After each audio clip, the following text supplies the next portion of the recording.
अभी सराय ताजी गया था तकरीर करने फखरपुर के पास, तो एक कासिम खान थे, आए कहे हजरत तुम्हारा हाथ जोड़ ली, मेहरबान समझाए थे, नहीं फांसी लगाए ले। कहें कहा बात, कहीं दिन भर मजदूरी करो, शाम के आओ तो उल्टे चाल लटी सुनाओ थे। मेरे नबी फरमाते हैं सबसे अच्छी औरत वो है कि जब मर्द उसको देखे तो उसको खुश कर दे। अब आजकल की औरतें सुबह हुए तो कहीं आज हमारे पेट पिरा थे, आज हम बनाई बनाई ना बासी वासी खाए ले। वो बेचारा बासी वासी खाए खेते में चला गया, तब उठी तब ताजा खाना बनाई तो के खाई है तो के मोहल्ला में घूम घूम पंचायत करी, हंसी हैं खेली हैं। और जब शाम हुई जनिए कि हमारे आदमी के आवे के टाइम होगा है, बस मुँह कुप्पा तना फुला घर में बैठ गई। लेकिन वो आदमी शाम के लौटी निरहा तरसा तो फौरा नहीं थे आवत, ना अब्बक देखी ना अम्मक देखी, न बाप न भाई न बहन न बिटिया इत्यावत फौरन पूछी गुडुआ कम्मी कहाँ है, कहाँ है गुडुआ कम्मी। लागा था कयामत आई जाते बगैर रुके, और नहीं पहन तो घर में घुसे हुआ घुसे तो पाए गए, तो हम वो पता ना फूला। तो बड़ी हिम्मत के हाथों लगे कहीं कहा बात गुडुआ भागो अति जोर से हड़का था, लेकिन गुस्सा नहीं, फिर भी कहें कहा बात गुडुआ कम्मी कहा तो कहें तोर भाई हमका गाली दे से, या तो भाई वो लेकर हमका लेकर गाली दी से लाव लाठी कहाँ है। अब बताओ, दिन भर मेहनत किया, शाम को आया थका मादा, चुड़ैली ने लाठी पकड़ा दिया। बीवी की वजह से आज का इंसान अपने भाई पे लाठी चला रहा है। लोगों भाई भाई होता है। हदीस पाक में अन अली क़ाल लाना रसूलुल्लाह सल्लल्लाहु अलैहि वसल्लम, हजरत अली से रवायत है, फरमाते हैं कि हुजूर ने लानत फरमाई बद्दुआ की उस इंसान पर, किस पर, मन फर्रक़ बैनल इख़्वैन, जिसने दो भाइयों के दरमियान में फूट पैदा कराया। दो भाइयों में जिसने फूट कराया तो फूट कराने वाले पे अल्लाह के रसूल ने लानत फरमाई। लेकिन आज हो थे गांव में प्रधानी के लक्ष्य नहीं, भाई भाई से दूर, एक बाहर एक यहाँ, भाइयों में दूरी पैदा कराने वालों पर रसूलुल्लाह की लानत है, बद्दुआ है उन पर। है लोगों, दूरी नफरत अल्लाह अल्लाह के रसूल को पसंद नहीं, इसलिए आपस में मुत्तफिक रहो। बताया गया इख्तिलाफ मौत है, इत्तिहाद जिंदगी। और कुरान भी कहता वातसिमू बिहब्लिल्लाहि जमीआ, सब लोग मिलकर अल्लाह की रस्सी को मजबूती से थाम लो, वला तफर्रको, और फूट पैदा न करो। तो मिलजुल के रहो, खुसूसियत के साथ नमाजों की पाबंदी करो, बाजमात नमाज अदा करो।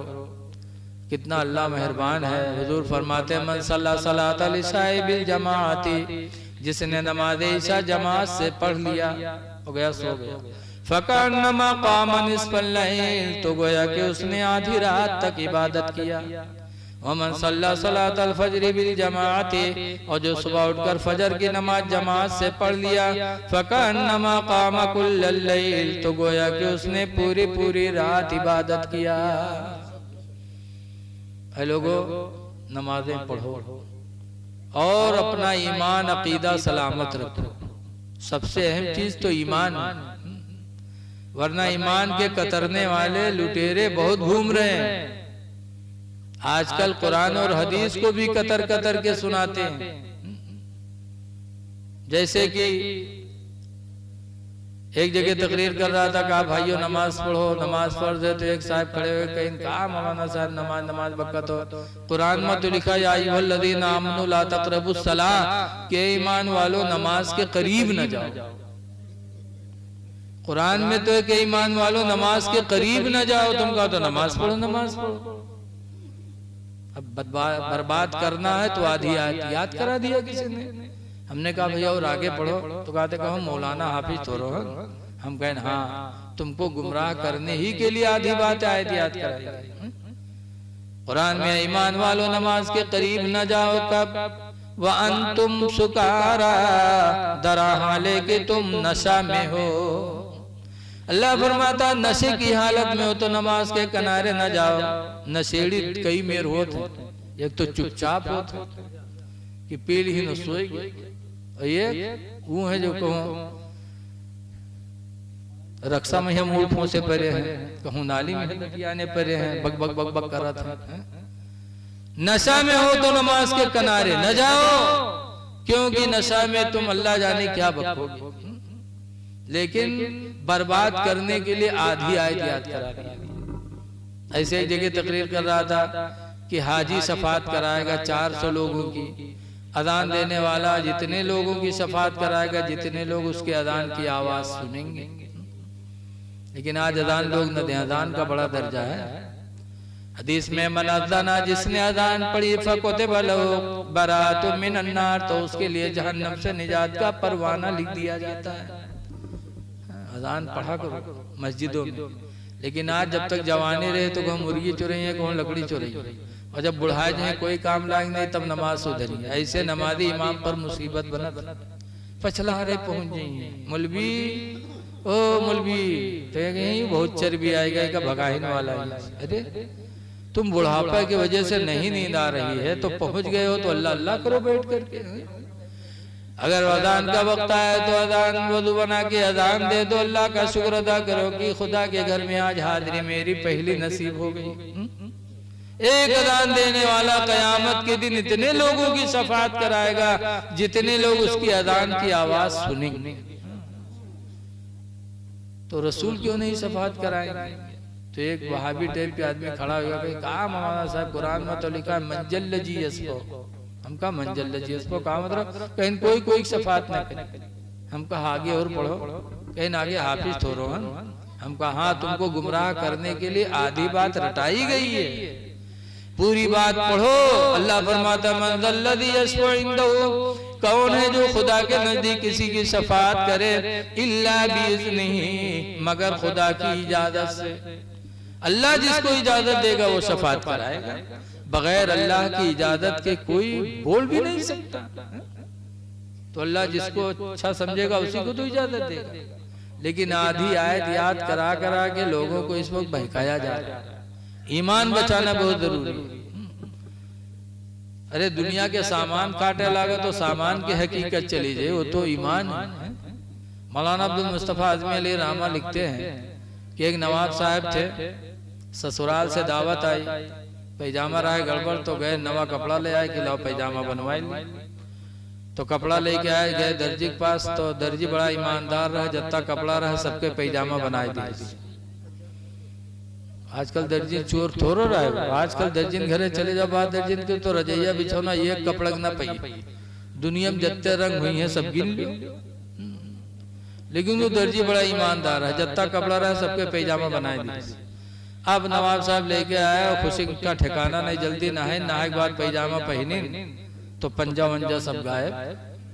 तो माथा पीट के हाय लाई दर्जी तो बर्बाद कर दी, सब का करे। तो निकाल के पैजामा बीवी के पास ले गए।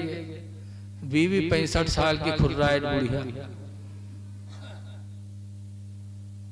नवाब साहब ने कहा दर्जी ने पैजामा लंबा कर दिया, तुम्हारे मैका जाना है, लिहाजा 4 अंगुल काट के तरीके सिल दो। तो बुढ़िया कहते रखो यार पैजामा, काम करी कि तुम्हारा पैजामा सिल बैठ। लेकिन बेचारे गए तवाजा के शौक ससुराल के, तो पतोइया थी गए, उसे कहे लगे वो 14 सदीक पतोइया कब सुने वाली, वह गुर्राई पड़ी रखो अब्बा, काम करी कि तुम्हारा पैजामा देखे। लेकिन वो शौक नहीं माने, लेके कि बिटियावा थी, बिटियावा कहीं तो कहीं अब्बा पगली आएगी होगा, सवेर न हो रखो सब देखा जाएगा। लेकिन फिर बिचरो माने नहीं तो बहनिया के यहाँ गए, बहनिया से कहीं तो बहनियों के भाईजान कहा तुम हूँ अजीब आदमी हो, काम किया जाए रात होगी कि पैजामा काटा जाए, रखो यार तुम देखा जाइए। चारों जगह नहीं काम बना तो बेचारे लेके के खूंटी पर पैजामा टांग दी। रात में खाए के नवाब साहब सोए गए, घर भर सोए गए। जब सब सोए गए थोड़ी देर बाद बीवी की आंख खुली तो कैसा हमारा आदमी हमका इतना मानत जानत है, अब तनिक काम कैसे हम नहीं कि हमारे आदमी का कत्ता दुख हुआ हुई। बीवी उठी गई, खूंटी से पैजामा उठाई और 4 अंगुल काट के उसी के टांग दी, सोए गए। थोड़ी देर बाद पतोहिवा जाग तो कही हमारे ससुर हमका इतना मानत जाना था और तनिक काम कहीं हम नहीं किया, हमारे ससुर का कत्ता दुख हुआ हुआ। पतोहिया उठी गई, खूंटी से पैजामा उठाई और 4 अंगुल काट के सी के टांग दिए, सोए गए। थोड़ी देर बाद बिटियावा जागी, तो बिटियावा कहे हमारा अब्बा हमका अत्ता चाहत है और थोड़ा काम कहे हम नहीं कि हमरे अब्बा कत्ता तकलीफ है। तो बिटियावा उठी गई, खूंटे से पैजामा उठाए और 4 अंगुल काट के सी के टांग दिए, सोए गए। पचलहरा बहनिया जागी, तो कहे हमार भैया हमका अत्ता माना जाना था और तनिक काम कहे सब नहीं सुना, मेरे भैया कत्ती तकलीफ है। वो बहनिया उठी गई, खूंटे से पैजामा उठाए और 4 अंगुल काट के सी के टांग दिए। अब सुबह है तो नवाब साहब की बीवी कहा थे जाओ पैजामा पहन लो, सी दिया। नवाब साहब के खुशी के ठिकाना है। जल्दी जल्दी नवाब साहब नहाए और गए, खूंटे से पैजामा उठाए पहने, तो पैजामा कहवा नियकर हुई। तो नवाब साहब अपन खोपड़ी पीटे लगे, कहीं नहाए यूं का पैजामा काटा गया तो पैजामा की हकीकत चली गई, पैजामा के बजाय नेकर हो गया। आयतें कतरी जाएंगी तो ईमान कहाँ रह जाएगा। इसलिए लोगों, ये दौर बड़ा नाजुक है। मोबाइल पे तरह तरह की बातें आती रहती, बात अपनी लिखते हैं, नाम हदीस देते हैं, कुरान का देते हैं। लिहाजा उस पे गुमराह ना हो। जब ऐसी बात सुनो तो अपने इमाम से राब्ता करो, अपने मदरसे के मुदर्रिस से राब्ता करो, उनको मालूम होगा तो बताएंगे, वरना अपने से अच्छे किसी आलिम से मालूम करके तुमको सही रास्ता बताएंगे। मोबाइल अच्छी भी चीज है, गुमराह करने वाली भी चीज है। अल्लाह ताला हमको आपको दुनिया के फितनों से बचाए और इस होने वाले सफर को अल्लाह मुबारक फरमाए। खड़े हो जाइए, सलातो सलाम पढ़िए।